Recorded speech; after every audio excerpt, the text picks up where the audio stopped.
Welcome to 17 Ghosts. I'm Benjamin. What is love? Certainly more than I'm going to be able to cover in this short video, but I would like to get some concepts across. We tend to view love as our concept of connection with each other, what we feel about another person, or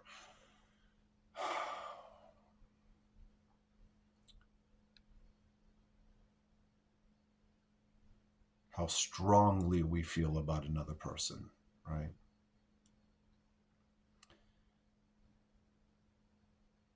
I am going to challenge that concept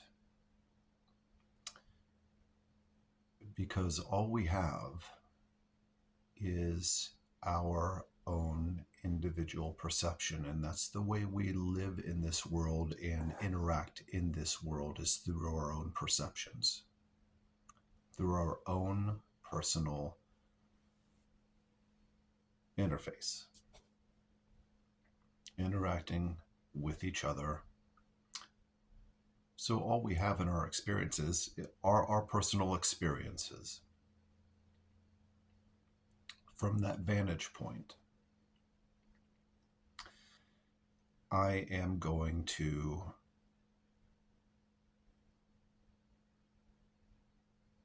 challenge the concept of how we classify love, or how we have been told that we experience love. And how much the way that we have been taught to experience love may in fact actually damage real love. So we're taught that we love other people, okay? And that the measure of that love you have for another person is how strongly you feel about them or what you would do for them. It's a very outsourced type, of giving. That love in that way is transmitted from one person to another in that way. And there's a type of love that I will touch on that is akin to that. But what I want to touch on first is a love between two people. So, what is that type of love that you feel for your wife or your husband?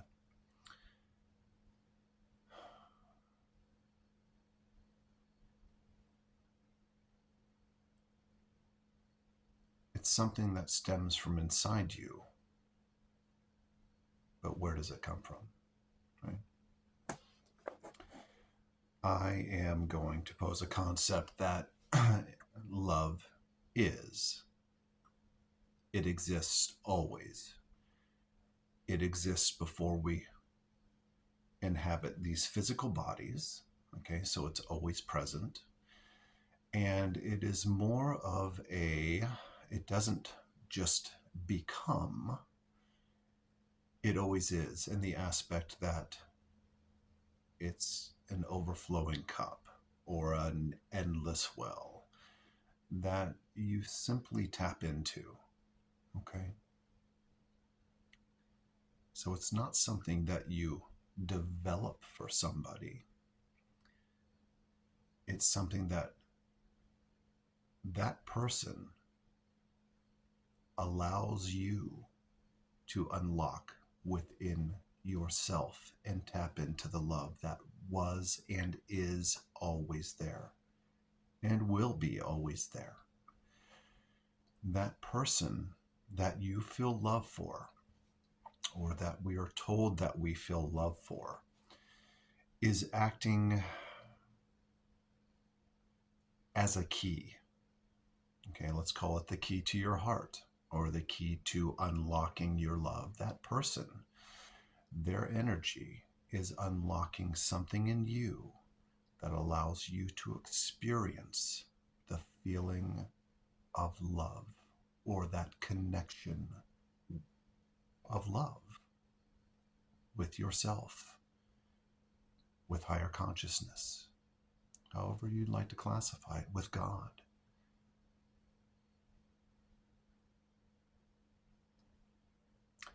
So, in that respect, I'm going to say something that may sound a little off-putting,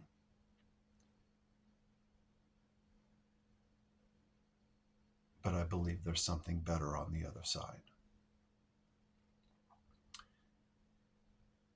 We never truly love anyone else.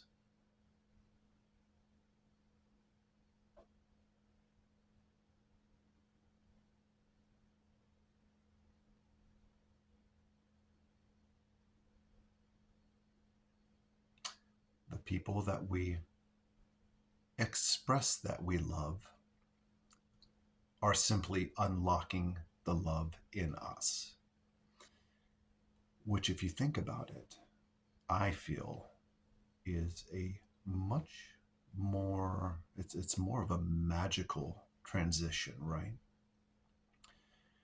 That person is the key to opening up something within you and allowing you access to source, the source of love that was always within you. I think that's much more magical than trying to manifest feelings for someone else. And again, all from this personal perception. You don't love anybody else. Those people are simply the keys that unlocks the love that you already had within you. And it sounds kind of scary and kind of selfish, right? Like, no, I totally love other people, and I think the way we're taught to express that shuts down our access to love, knowing that we have access to it the entire time.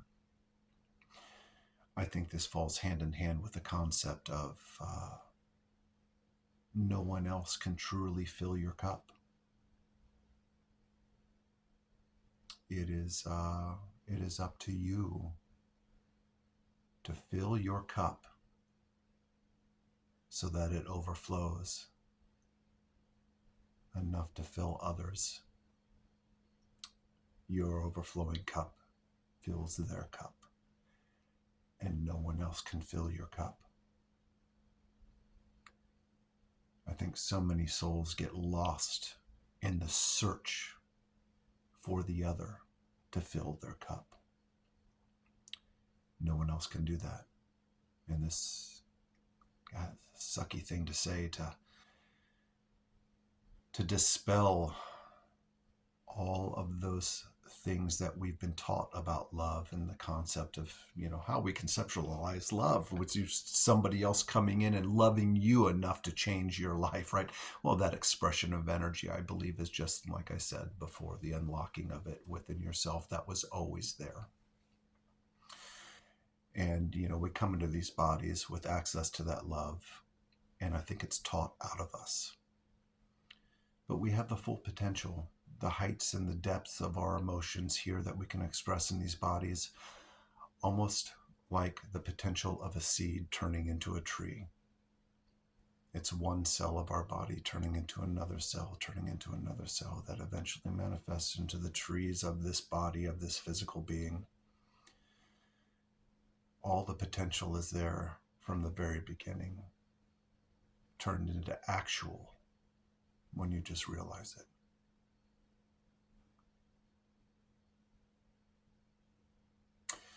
I think this is also coming from the self-perception.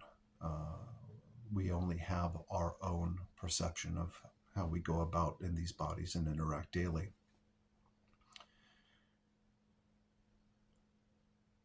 This is also why you can experience love for somebody else and they have no idea, and they do not experience love with you.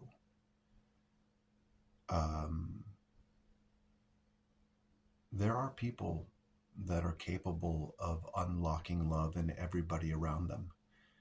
And I guess this would be more of, instead of just the people in your life unlocking your love as keys, I guess this person would be sort of like a master key. And that is the different type of love I believe we express as agape, right? Just the abundance of love and the outpouring of energy, and that person's energy has the ability to unlock everyone around them that they come into contact with, just that energy, right? And so that energy that draws you in and just it affects you. I think we refer to this as that person that lights up the room, right? Lights up the room and everybody around them. Powerful expression. But those are master keys, those people. But the concept of a reciprocal love or non-reciprocal love is that you can love somebody else and they be unaware of it. You could show love to somebody, but if they're not interpreting your act as love, they may not feel it as love. That may not be the key to unlocking what they experience as love. I think we have that 5 different love languages book. There's probably a lot more.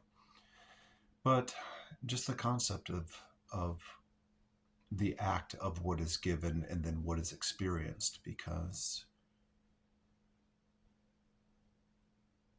the true unlocking of another person is through how they experience that act. All right, whether they take it in as love, whether it unlocks something in them. So you can do all the things to love somebody and they not experience it as love, and vice versa. A lot of people can do a lot of things showing you love in the way that they show love, but it could just not be the right key.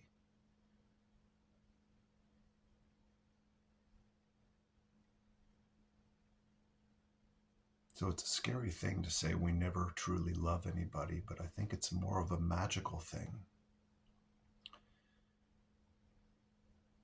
That since we only have this self-perception, that it makes a lot of sense.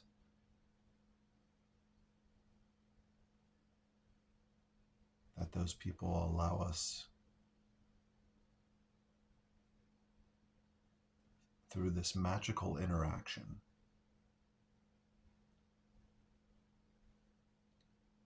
to be back in touch with who we truly are.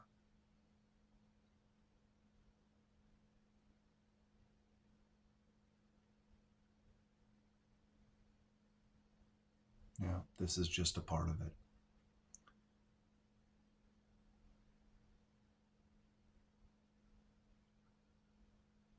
Thanks for joining.